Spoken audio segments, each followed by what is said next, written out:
My goal here is, I'm sure a lot of you are familiar with access control, especially those of you who are have existing systems or facilities. What I wanted to do is just give sort of a very high level overview of the options that you have and talking about why you do access control and what the choices are and what the pros and cons are, because there's a lot of choices out there, and your business is running the self-storage facilities, not trying to sift through and dissect all the technologies that are out there. So just by way of introduction, as Steve mentioned, I'm the president and CEO of Vispin. We've been doing a smartphone-based Bluetooth access control system since 2007. The primary focus of our business is actually the platform behind it. We're not actually an access control company. Access control is one of the applications for our Bluetooth credentialing and enabling system. So hopefully everyone can see my screen right now. Steve, can you confirm that everything's looking okay?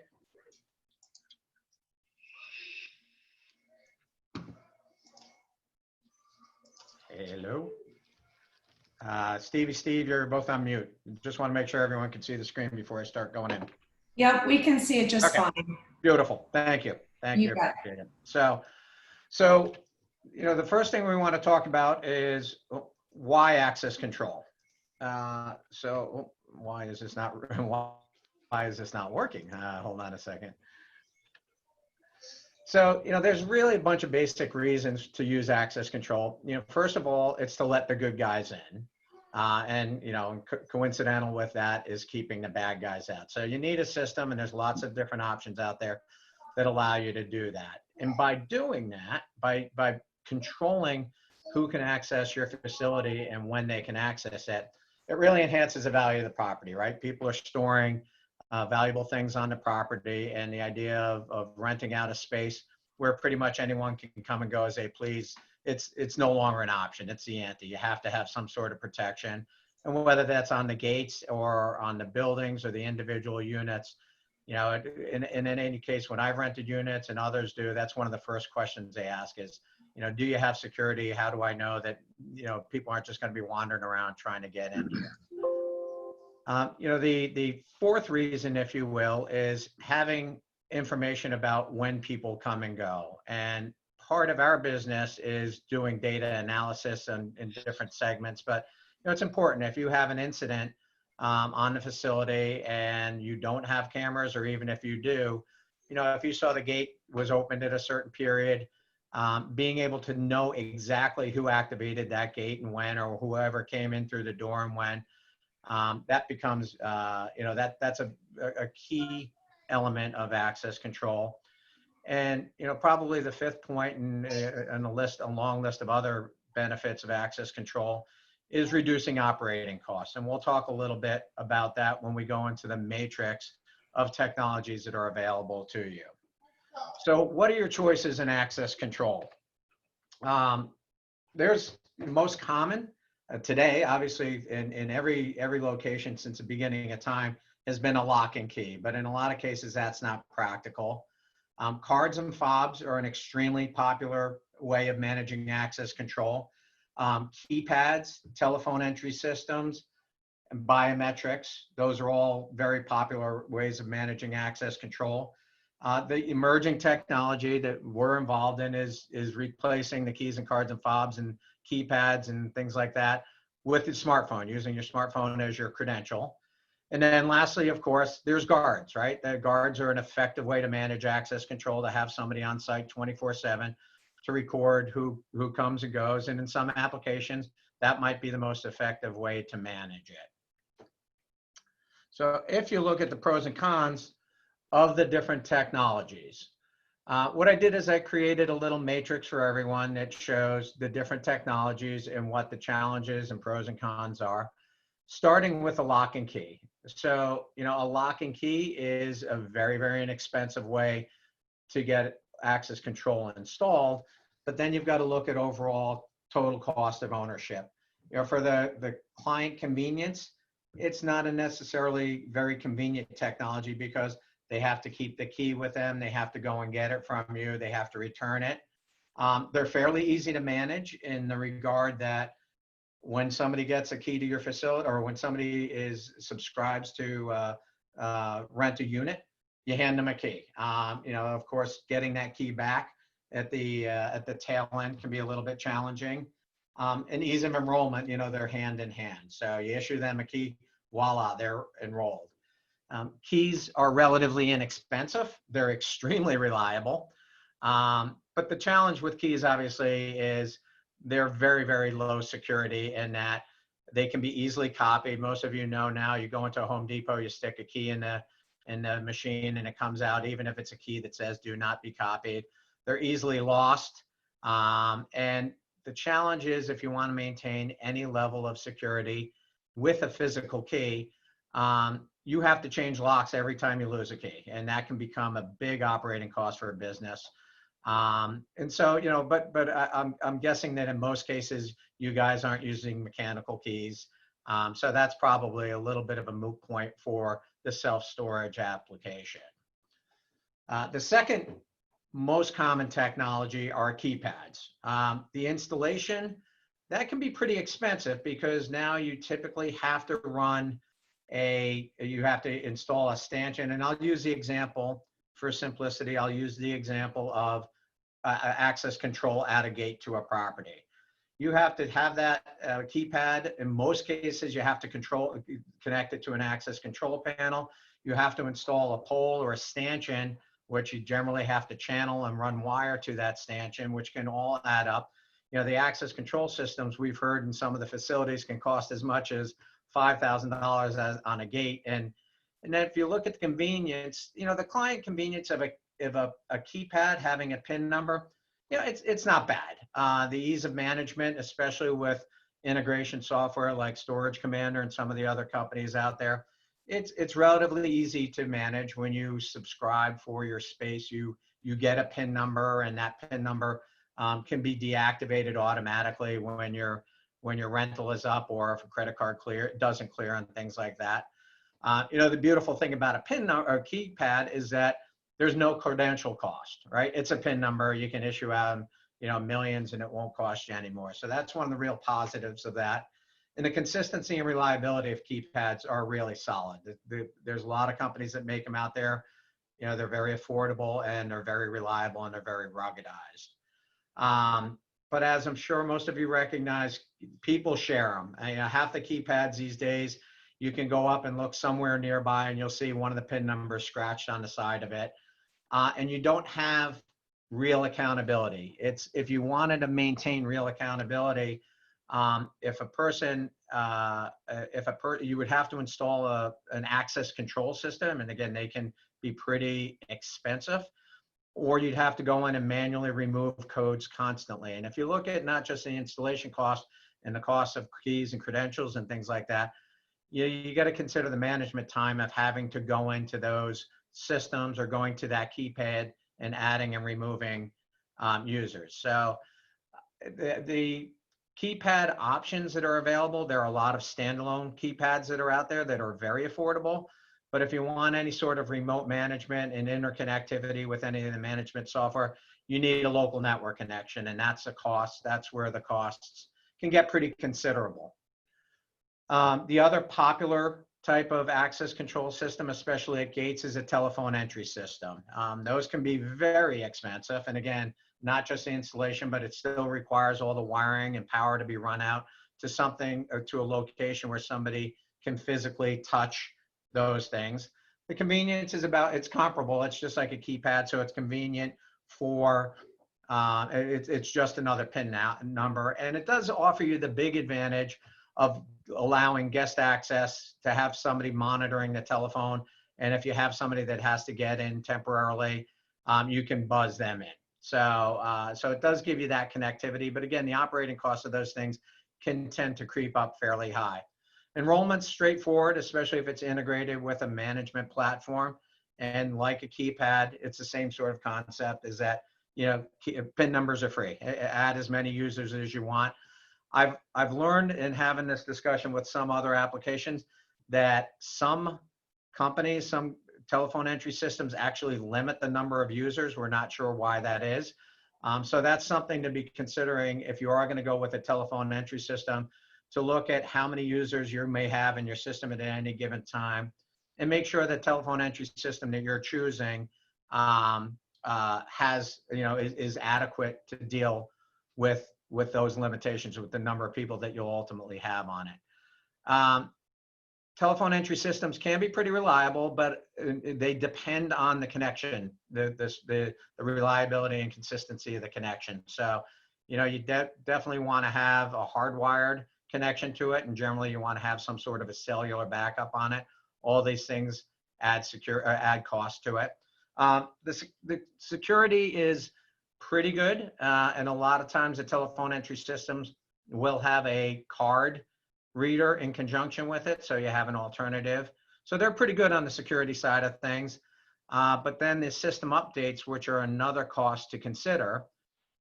You've got to make sure, if you're looking at a telephone entry system or any other system for that matter, make sure you talk to the supplier and not just get the updated, not just get the installation costs from them, but find out what are the ongoing costs. So there are a lot of different models out there.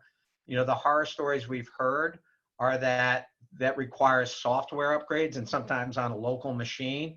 And the cost of doing those upgrades can be pretty onerous. So make sure, if you're looking at any system, whether it's ours or somebody else's, you work with them and say, make sure that the hardware is warranted for the life of the service. Make sure that you're not going to require any system upgrades. Anything that needs to get upgraded, that they're going to come out and do it for you, or that you understand what the costs are, because those are the little hidden costs that can really, come as a shock to you when they're required. And in some cases, systems have been built and software has been built on operating systems like, older Windows platforms that are obsolete, and they basically antiquate the hardware. So make sure that you're covered with any system on the system upgrades, on the system updates.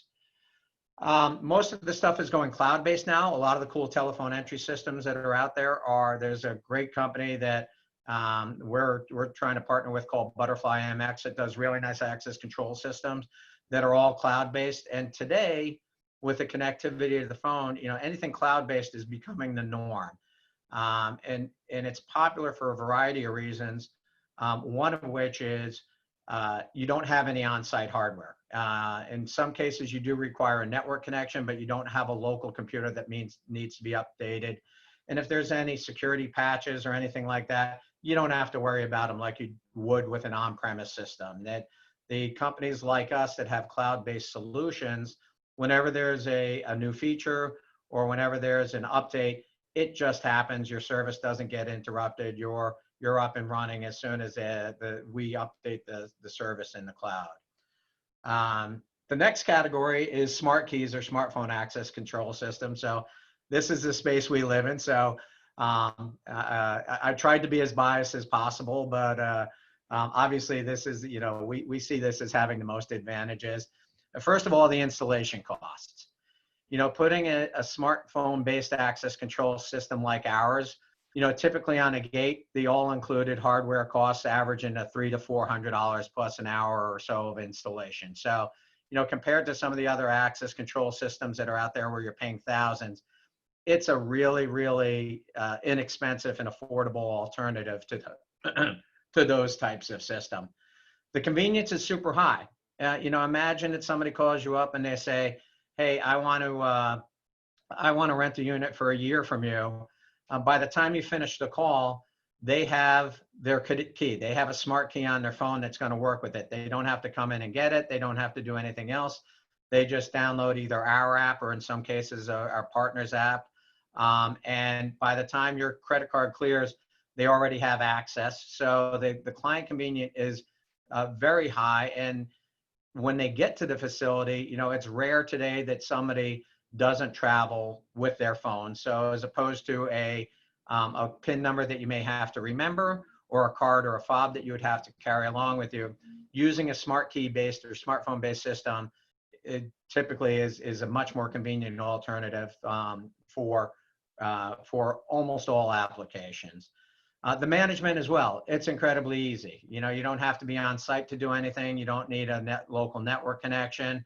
You can go into your phone, anywhere from any time and grant or revoke access. And that happens when the people open their app, their keys are either there or they're not.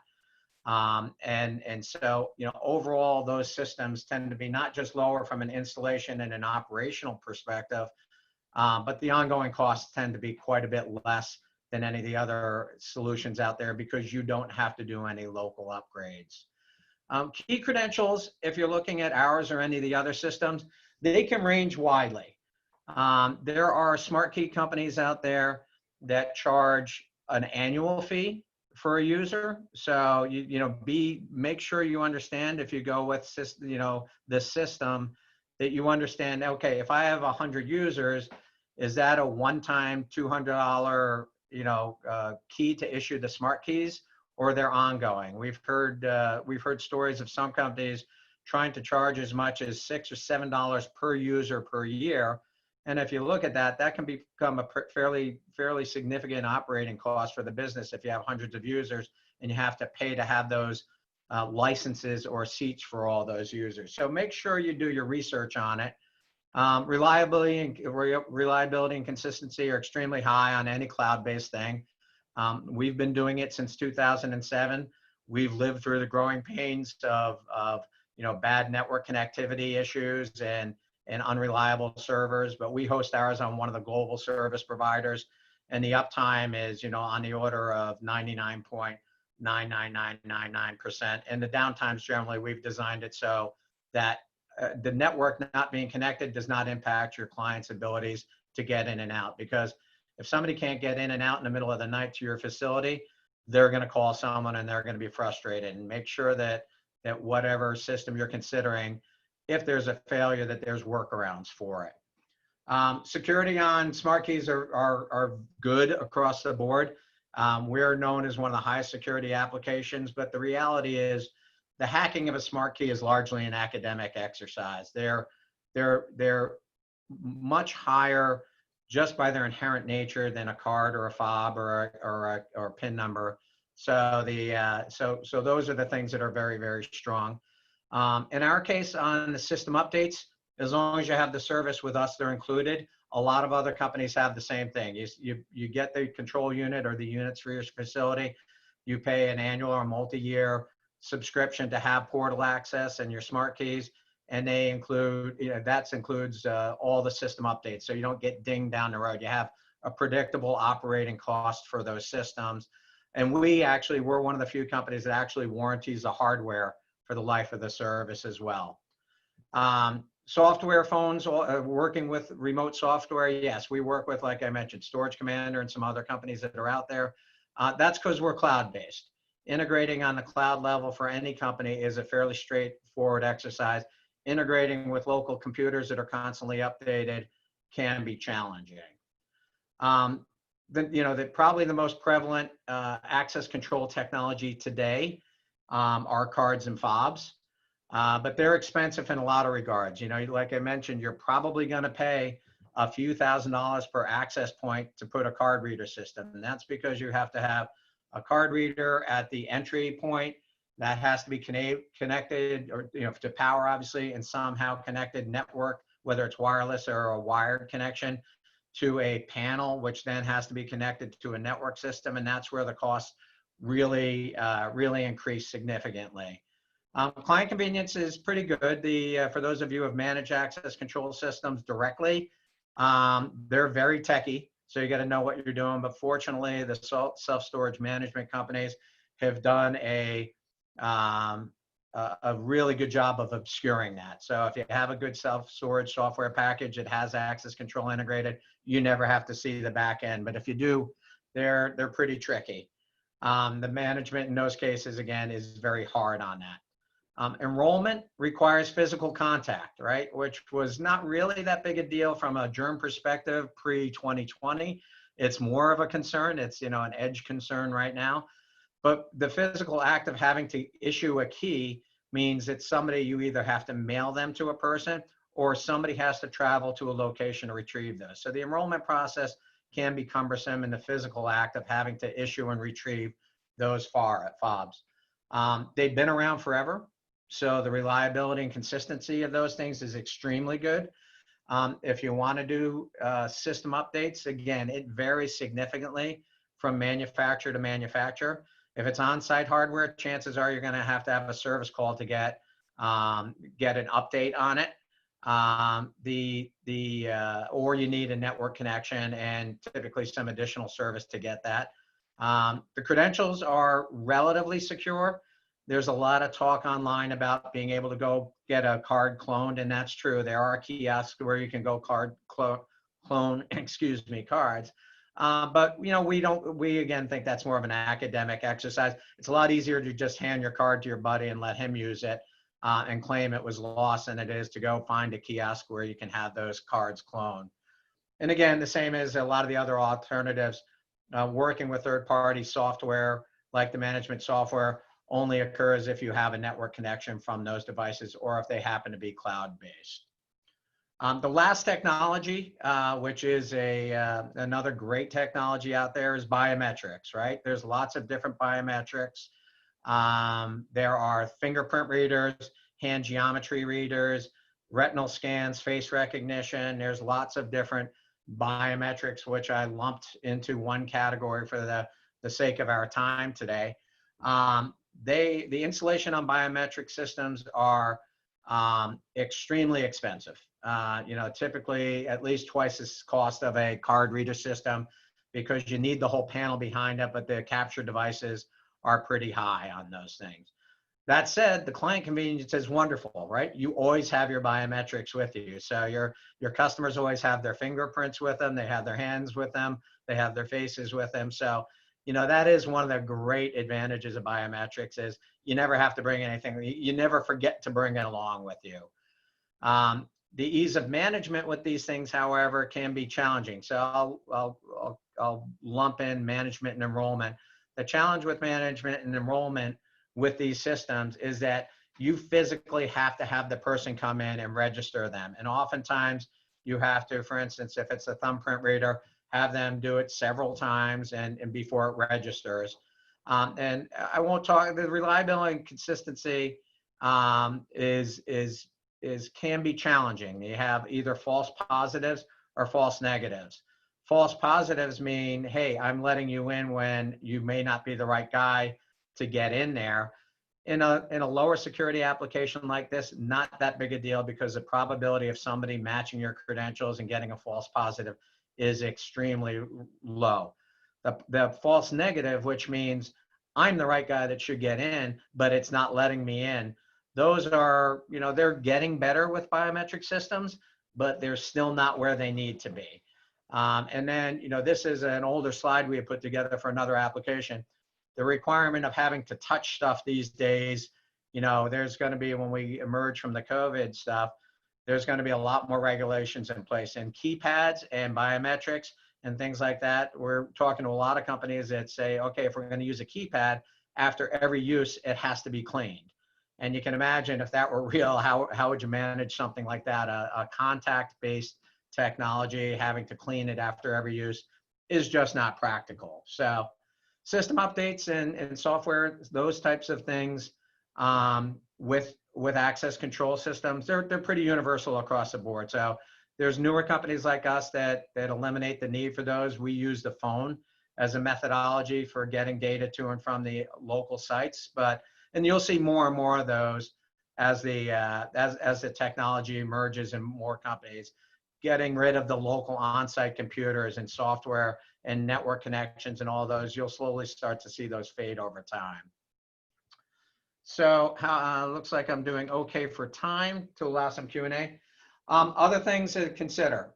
So, if you have a high turnover facility and you're using, the administration of those people, that's a turnover cost. If it's retrieving the cards or going and having to reprogram the systems, those are the things that you're going to want to consider. Outside mounting. So anytime you have to mount a capture device like a keypad or a card reader in an exposed area, it's not just the elements. A lot of them are designed to handle a broad range of elements, but you got to consider the vandalism and things like that. So, the smart key based access control systems are typically Bluetooth, as is ours. And in our case, you always mount our stuff on the secure side and typically they'll mount them right in the gate controllers or on the inside of the door. So that's something to consider on the long run. You know, manufacturers' warranties don't consider don't cover vandalism. So mounting outside is not just the cost of running the cabling to it and running the stanchions and those types of things, but it's a you know, it can be a pretty big shock when you have to replace readers or a keypad on a gate because somebody's either hit it or somebody's vandalized it. Network dependency, you know, most networks today, whether cellular or data, are extremely reliable. But what happens when they go down? Does your system still work? Will your system work in an offline mode? And what are the costs of those networks? You know, in a lot of cases, you might have it on site, but do you want your access control system running in your common data network? So think about those things when you're considering access control systems, and as well as I mentioned, annual service and support. Third-party integration, you know, we really are just starting to move into the self-storage space. We've probably done 50 or so locations, and we're starting to get dialed into the third-party management software. A lot of cool stuff out there. So, you know, make sure to make your life easy that you do choose a company, which may exclude us in some cases, that works with your third-party software. So that's going to mean you're never going to have to see the complicated techie access control software side of things. And last but not least is a warranty. It's a physical environment. We know in order for our service, you need our hardware, but our stuff is always mounted in a protected area. You know what the costs and replacement costs, not just of the hardware are, but how much is a service call to have somebody come out and replace that hardware. I think that is the last of my slides. It is. I guess we'll do a Q&A session if there are any questions. My email is listed below. I'm happy to talk with any of you if you have any questions about it. So Stevie, how would you like to go next? Sure. So I didn't announce at the beginning, so I was trying to get you on board quickly, but to the audience, the question and answer Q&A button at the bottom of your Zoom screen, if you click on that, you're able to type in a question and we'll get Paul to answer that for you.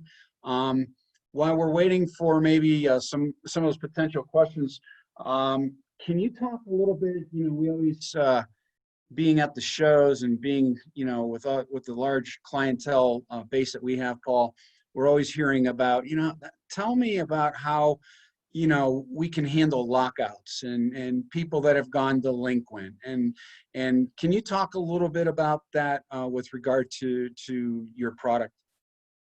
Yeah, so when you're talking about restricting access? Yes, sir. Yeah, so that's where, you know, that's where the integration is getting nicer and nicer between the companies. You know, a lot of companies, like I mentioned, Storage Commander is one of the companies that we work with. You know, they have the ability to monitor, you have remote access to be able to get into any one of those systems and say, okay, you know, Steve Lucas has rented a unit for 90 days. And in our case, what you would do is you would send a credential to that person that automatically disappears at 90 days. And then, you know, the software that monitors their payment on a monthly basis with that integration will automatically go out and say, okay, you know, you know, I pay for July, I'm paying for 3 months, but August I changed credit cards for whatever reason and my payment doesn't clear. It can automatically suspend access to it. So those are, you know, those make the administration of things just a lot easier. You don't have to think about it. You don't have to go in and review once a month that, you know, Steve's credit card didn't clear. Shoot, I've got to go into the access control system and revoke him from that. The physical retrieval of key or cards and fobs when you're using that. Look, if you've given me a fob, and in some cases I've heard people are paying as much as $10 or more for one of these fobs. If I'm not paying you to get into my storage unit because I don't care what's in it anymore, there is nothing in it, and you suspend my access, there's no way I'm going to bother coming back unless you have you know, a retainer for that, a deposit on that. There's no way I'm going to come back and give you that fob back. So, you know, one of the benefits that we saw of doing everything through the smart keys is that that's instantaneous. As soon as you revoke access to those things, they're gone. So again, you know, in the traditional non-integrated access control space, if you had that happen, if you had a person that you wanted to remove from the system, you had to open up the separate access control system and revoke their access. But with the cloud-based integrations that are going on right now, that should become, we've always viewed access control not as a system, but as a feature. Okay, so when you provide a service to a company, you know, one of the things you want to be able to provide is give them access to your business. We do a lot of fitness clubs. We do a lot of 24-hour unmanned facilities, whether it's RV storages and marinas and things like that. So it enables a business operator not to have somebody on call 24/7 or a phone system where they have to call somebody up and get interrupted, or a monitoring service to do that. You know, we allow you to do that independently. And so there's a lot of different ways you can revoke it, but I can tell you, you know, that a cloud-based solution versus an on-premise system is going to be a better alternative in the long run for you. Okay, great, great. Yeah, we got some questions coming up here for you, Paul. So All right. Richard's got a question. Do all customers have to have a smartphone with Bluetooth? And a follow-up from Richard on the same question is, what happens if they don't have one? So great question. So just to give you a perspective, when we launched VizPin in its current status in the US, 31%. So this was in 2016. That's not that long ago. 31% of the subscribers, the carrier subscribers, 31% did not have smartphones in 2016. Okay, so they were still using flip phones back then. It's almost 97% right now are using smartphones, but there are still people that don't or don't want to use it. And there's a variety of options, whether it's our system or anything else. So for instance, we manufacture little Bluetooth fobs. So if those of you who can see my screen, there are people that are coming and going all the time and may not want to use their smartphone or just don't have one. So that's an alternative. There's also ways to integrate access control systems. We do a chain of salons, a couple hundred salons around the country, and they wanted a keypad backup so that in the event that somebody was at the gate and their phone wasn't working or something, that you can use a keypad. In our case, we can work in conjunction with them, and most any smartphone-based access control has that ability. In the end, we always tell our clients, no matter what segment they're in, you gotta assume that something bad's gonna happen. You're gonna have a massive hurricane that's gonna take power out for months, and assume that you will have a point where there's a complete electronic failure. Even if your battery backups and your solar power systems fail, how do you get in there? And we always encourage those companies to have a mechanical key override somehow. So some way of physically, whether it's a gym or an office building, somebody somewhere should have a master mechanical key that will allow you to enter the premises. Okay, great. Okay, we've got a question from Beth, and this looks like a question, maybe some clarity to something you stated earlier, but she says, thanks first of all for the information. You touched on this about something to consider. If we were considering a smart key system, what contingencies would we need to have in the rare instance the internet connection is not available? Oh, boy, I don't know if somebody queued that one up for me. So that was one of the things when we designed VizPin, and we designed it for other very critical applications in life safety outside of the traditional security access control. We knew that the key had to work independent of whatever was going on with network or data connections. So the way we architected our system, and by the way, you know, if you're considering somebody else, which is great, there's plenty of room for all of us out there, please ask them that same question. What we designed was a system that when you go up to the gate, unlocking the gate is strictly a Bluetooth to Bluetooth communication. So the radios that we're broadcasting, the little device, which for those of you, this is the device that we sell that you mount onto your gate. Bluetooth it operates continuously, and we have a bunch of failovers built into it. But when you go up to a gate with a VizPin smart key, you can actually put your phone into airplane mode. So no network connection, no data. As long as Bluetooth is on, it will trigger. And the only thing we require is so that people can't foil the system, is that you have to refresh those keys once every 4 hours. So the key will be active for 4 hours. It goes stale after that. So you would only need a data connection every 4 hours. For about less than a second, you would need that data connection. But that's a really good question, because a lot of the systems that are out there, when you go up, a lot of the smartphone-based systems, when you go up to that gate, if you don't have data connection, what happens is, where we just go from the cloud to your phone and we register the specific device that you have access to, in a lot of cases, the device is connected to the internet, to the cloud, and your phone is connected to the cloud. And if either one of those things break, you don't get in. So it's a very, very important question when you're looking at a system, is to be able to say, we have, tell me how your system works if there's absolutely no data or Wi-Fi or network connection on site. And there's a lot of systems out there that, if they're honest, will tell you, yeah, we can't work. We absolutely require that network connection to have. So thank you for asking that question. Okay, we got a question from Bill. He said, you said you were integrated with Storage Commander. Do you integrate with any other property management software, or will you? The answer is we absolutely will. We're working with, I think we have 6 active projects going on right now. So, Storage Commander is the first one to launch with us, but we're in active discussions with most of them, and have NDAs and whatnot signed so they can access our complete APIs. Some of the companies you won't see VizPin at all. So in some cases it will be through their app. But in most cases you probably will have their app as well as a VizPin app. So we're looking to do as many as possible. If you're interested in our product and you have software that you love, please do me a favor and tell them, hey, we would love to have an integration with the VizPin. Whether or not you use us, it's a choice, right? You may not have us at one facility, maybe you already have a card reader system at another facility, but just to have that choice. They're all very busy. They're all really cool products. We're busy, but if we have them cooperate with us and say, sure, let's do the integration, it's typically a week's worth of work for us to do the integration. So any help you want to give or any nudge you can give them will be greatly appreciated from our side. There you go.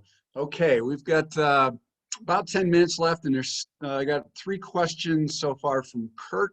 So I'll read the first one off to you. I joined the meeting late due to other commitments. Sorry about that, Kurt. You missed a lot. Does this system include electronic door locks like the Janus Secure Guard system? No, we're strictly the brains behind it. And the reason we do that is because you can use our controller to control any gate in the world. So we wanted to stay as much out of the hardware space. We are launching a smart lock, which works on any door, but we basically, in the end, the device we manufacture, our little Bluetooth controller, is a smart switch. So it'll connect to any door strike. It'll connect to any mag lock. We control refueling systems. We control medical carts, storage lockers. We design sort of a universal widget that you can connect to any electronic architectural door hardware or gate controllers or anything else. So we tried to be agnostic to the type of hardware that we're involved in. There's a lot of good companies. Anybody selling door hardware right now is private labeling some other manufacturers, including us. When we come out with our smart lock, we found the holy grail of smart lock manufacturers that makes it for everyone else. So we just added our smarts to it. But we don't sell anything on the door hardware side, because especially on the doors, I'm not sure about gates. Gates are pretty generic. You just put the contacts on and they operate. Doors, there's a lot of considerations on what type of lock to put on individual doors. Okay, great. Yeah, and there absolutely is a lot there. Here's another question from Kurt. What type of reporting is available from the Access system? We would want reporting on the average number of visitors per day, per hour, plus periods of highest activity. Yeah, those are very, so we record every unlock that takes place, when it was unlocked and who unlocked it, and as well as what physical phone they used to unlock it, because the encryption that we use actually associates a person with their physical phone. And what does that mean? That means you can't give somebody else with another phone your login information and they can use your key. It won't work. So when we send a smart key, it puts you at a location at a given time. So we've built our entire backend data platform on a tool called Force.com, which is part of Salesforce. Salesforce's reporting capabilities are enormous. And what we do is we enable you to go in there and generate any types of report that you want, or we can, ultimately we hope that through the integration with other self-storage manufacturing providers, that you never have to go into our cloud, that they'll just get the data that you need for you. But we have a full suite of reporting capabilities. It's easy to do histograms on heavy traffic flows. So you may want to know when to staff people and things like that. Those are very, very easy reports to generate. Okay, good. And we got one final question, and that comes from Kurt as well. All right, Kurt. Very interested in your product. So he says, does your system work without issue on older Android phones? These are problems with other Bluetooth access systems. We have limitations, and it's not because of our app. It's because of some of the things that are restricted. I don't know. I apologize for not knowing off the top of my head.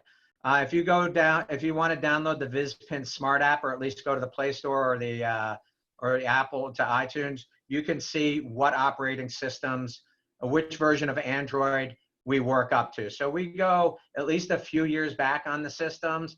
I don't know. I don't recall specifically what the most recent we support. I know iPhones, we go back, well before the 7 and even the 6S. I'm not sure if we support the 6, but we go pretty far back on those as well. Okay, good. And there was one last question that snuck in here, and we got a minute to answer it, so I'm going to ask it. First of all, it's from David. David says, this has been very helpful information. Thank you very much. Circling back to instances where a network connection is lost or becomes unstable, you said smart keys will stay active for 4 hours.